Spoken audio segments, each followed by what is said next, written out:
In August 2008, after a 7-year delay, NIST, the government agency charged with investigating the World Trade Center collapses, released the draft of their final report on the collapse of World Trade Center Building 7 for public comment.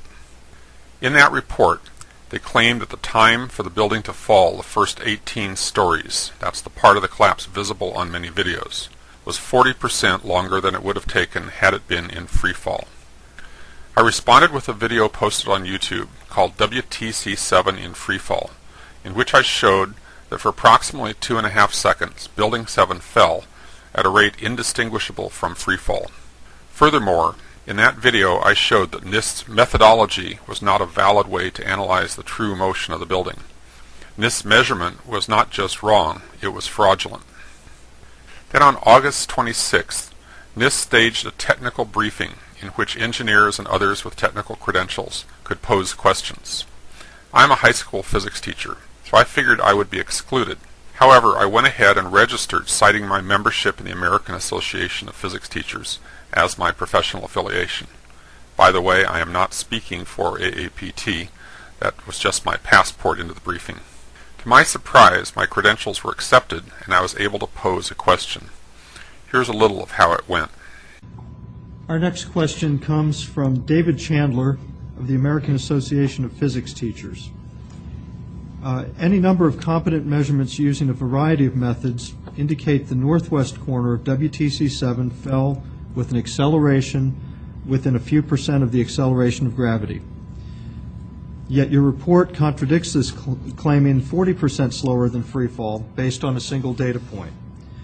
How can such a publicly visible, easily measurable quantity be set aside?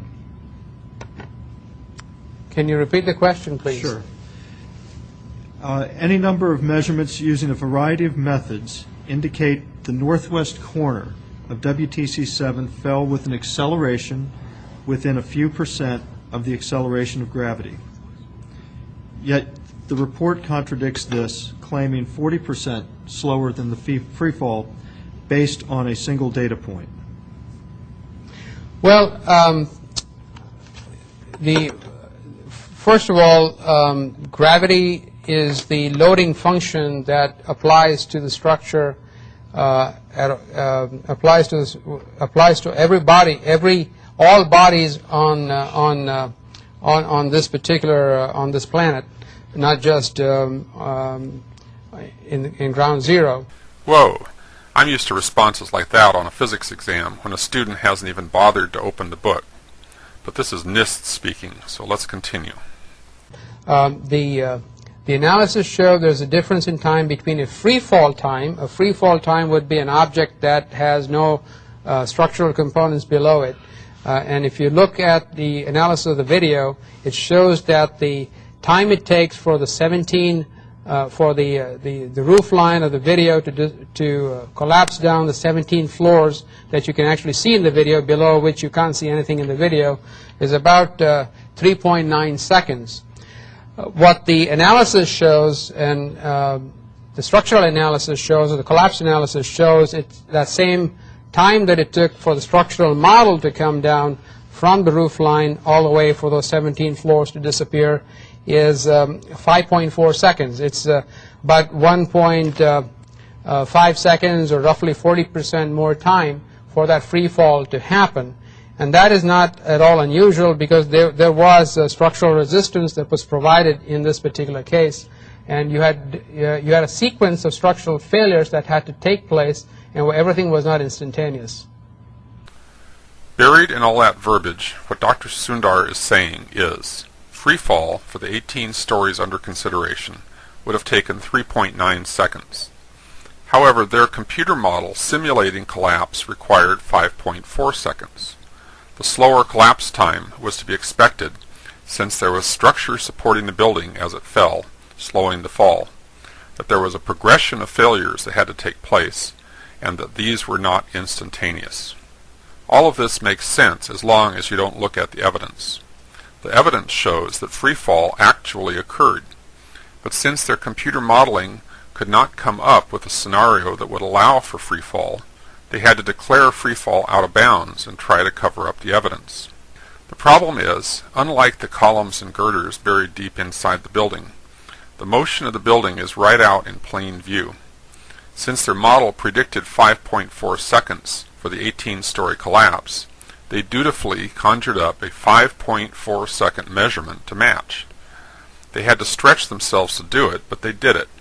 They found the disappearance time, then they went out of their way to pick an artificially early start time, exactly 5.4 seconds earlier. This they compared with freefall time. This next question comes from Dr. Stephen Jones. NIST discusses the fall time for WTC-7 on page 40 of the summary report, where it stated, assuming that the descent speed was approximately constant. However, observations by others of the descent speed show that the building is accelerating rather than being at constant speed. So the question is, why did NIST assume that the descent speed was approximately constant? Stephen Jones was calling attention to the obviously erroneous claim on page 40 of the draft report that stated that the building descended at constant speed. I'm sure constant speed was a simple misstatement. The correct response should have been, whoops, we'll fix that. But no, here's how they handled that question. Force of gravity obviously is the acceleration of gravity is what's at the driving force, and our calculation was based on the amount of time from the top of the parapet to fall till it disappeared from view between the two buildings seen in the video.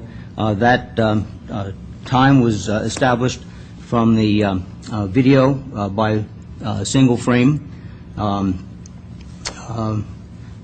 search of the time, so that was down to 1/30th of a second, and then we did the same thing for when the top of the parapet disappeared. We found that time to be 5.4 seconds. I didn't hear a whoops in there, did you? This is John Gross, one of the lead engineers for the NIST report on the collapse of the Twin Towers. He has a PhD in structural engineering from Cornell University. He taught engineering at the University of Colorado in Boulder. He has a long resume on top of that. Don't you think he probably knows the difference between speed and acceleration? Don't you think he could explain it with perfect clarity if he wasn't so preoccupied trying to cover his tracks? Don't you find it interesting that the 5.4 seconds he measured for the collapse time just happens to exactly match the theoretical prediction of their model? That kind of precision is incredibly rare when modeling real-world events. Incredible is the right word. It's not credible. This measurement has all the characteristics of what we call dry labbing, manipulating the data to fit a predetermined outcome. It's an ethics violation in science on a par with plagiarism. Any engineers engaging in this kind of sleight of hand should lose their licenses. The larger implication, of course, is dry labbing in this kind of investigation would constitute a criminal cover-up. After another round of quibbling, someone had to step in and bail out poor John. Can you clarify that? I think it's something that we need to clarify and correct in the final version of the report. Okay. That was August. This is November. The final version of the NIST WTC-7 report just came out, and guess what? We have a revised analysis of the building collapse rate. Constant speed is out. Constant acceleration is out. Instead, we have 3 phases of collapse, with a whopping 2.25 seconds of absolute freefall. The irrelevant 5.4 seconds is still defended in the wording, but it plays no apparent role other than CYA for John Gross and Associates. So freefall is hereby official dogma. How are they going to handle all the ramifications of that inconvenient fact? Read on. It says, the 3 stages of collapse progression described above are consistent with the results of the global collapse analysis discussed in Chapter 12 of NIST's NC Star 1-9. That's it. Freefall went from an impossibility that required backflips in logic to obfuscate, to a simple fact to be measured, then declared consistent with their fire-induced collapse hypothesis. Apparently they have now decided that freefall is okay as long as it is seen as a part of a longer stretch of time that covers the required 5.4 seconds. In other words, they dropped the bullying tactic of blowing smoke to obscure the facts, and adopted an alternate bullying tactic: cover it with a lie and walk away. However, NIST cannot walk away from freefall. Now that NIST has certified freefall as fact, take a look at the implications.